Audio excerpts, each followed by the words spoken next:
Oh, when they do those late night shows and the person that's got to get up and follow the animal act, that's a tough spot to follow. Welcome to TEDxDetroit, ladies and gentlemen. All right, this is going to be a little mood shift right here, right now, because I want to talk about something that really, really bummed me out. 358 days ago, I got one of the worst phone calls my wife and I have ever received. It was our daughter's boyfriend calling saying that our child was basically catatonic on the floor in Meyer, couldn't speak, and what she did say sounded like a 3-year-old that was challenged.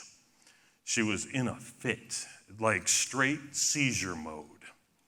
And if I can rewind a moment, about a week before, she had some difficulty with a roommate who did a little bit of too many pills, too many prescription pills, almost died in front of her.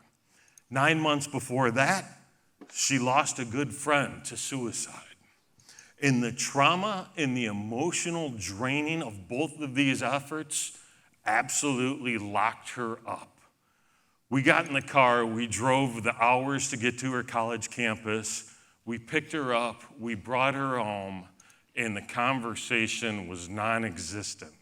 The fear, the loathing, the just uncertainty that my wife and I felt that entire ride was unbelievable and unbearable. And when we finally saw her, it was better, but like this much better. Got to the hospital the next day, stayed there for 36 hours. They ran tests. They came to the conclusion that it was an emotional seizure. And based on the trauma that she had experienced over the 9 months before, it seemed fitting. We were okay with that diagnosis, and the only thing we could do was time, love, and energy. And so I started doing what I thought I could do to help. I wrote some essays, and I wrote a series of them about mindset matters, about how to be more mindful, how to really figure out what's important to you in your life that you could live by, that you could hold on to and carry forward.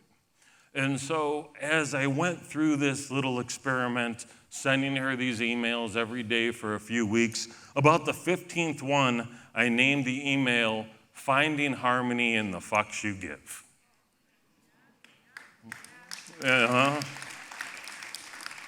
And she smiled, and I smiled, and I said, that sounds like a good name for a book. She said, I agree. And I said, do you think it would be helpful? She said, heck yes. I'm learning things that I didn't know, which hurt me because I thought I'd been modeling this behavior for a long time. But if you don't tell people why you do the things you're doing, you can't expect them to know why it's important. So we reset. Started writing some more, put the information out, and if it's okay with you, I want to share 4 of those tips that are in that book. This is our lovely daughter. I am real happy to say that a year later, she's doing phenomenally well. She got a full-time job. Thank you. She's amazing. She's got a full-time job. She's in a major she loves. She's still seeing this young man, and he is kind as all get out to her, and we couldn't be happier about that. And so here is a couple of lessons. Lesson number 1 is we need to stop looking at time as a whole expanse. We need to focus on the moments that we're in. I've said it for years. When you love the moments you live, you get to live the moments you love. Focus on moments. Don't worry about days, weeks, or months. Lesson number 2 came from my friend Phil Klein. If it's not a hell yeah, don't do it. It's a no, right? Your answer to any time someone asks you to do something should be, it's always my pleasure. And if it's not, don't worry about doing it. It's okay. Number 3, you'll slip. Life is nothing but a series of pats on the back and kicks in the gonads. Fun fact, gonads, we all have them as a boy and girl term. Maybe learn something today.